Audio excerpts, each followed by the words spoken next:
భగవంతునికి భక్తునికి అనుసంధానంగా ఉన్న ఈ కాగితాలని మనం కాల్చి పారేశామమ్మా. ఇప్పుడు కూడా ఆ దేవుడు భూమి మాధవుల కోరికలు నెరవేరుస్తాడా? తగలబడుతుంది కాగితాలు కాదే, వాళ్ళ కోరికలు.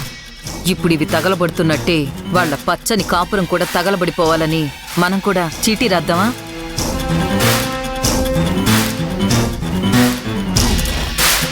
అమ్మా, ఆ భూమి వస్తుంది, దాని కంట పడకుండా వెళ్ళాలి. పద.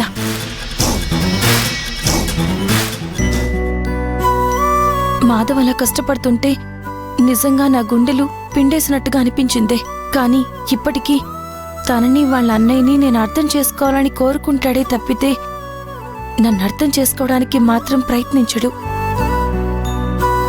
ఇది ఇలాగే కొనసాగితే నేనే కాదే, రేపు నాకు పుట్టబోయే పిల్లలు కూడా బాధపడాల్సిన పరిస్థితి వస్తుంది. అందుకే నేను కఠినంగా ఉండక తప్పడం లేదు. సరే, ఇక వెళ్దాం పద.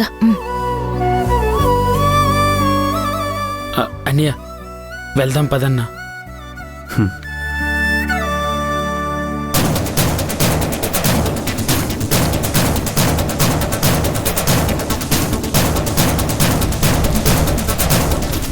అయ్యో, పేపర్లు.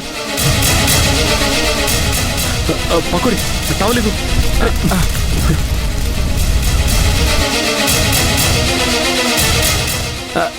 అన్నా, వదిలే అన్నా. అసలే మీ చెయ్యి కాలిపింది. అసలే పని తగలబడిపోయినాయి అన్నా. ఇప్పుడు తీసిన బూడి తప్ప ఇంకేడు మిగిలింది. వదిలే అన్నా.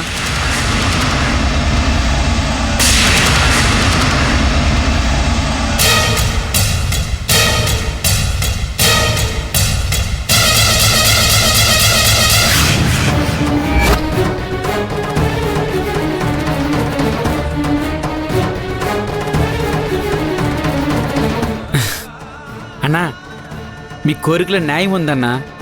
ఆ దేవుడు మీ సీటు తగలబడిపోకుండా సమయానికి నువ్వు వచ్చి కాపాడుకునేలా చేశాడు. అవునరా, ఇది పట్టుకో.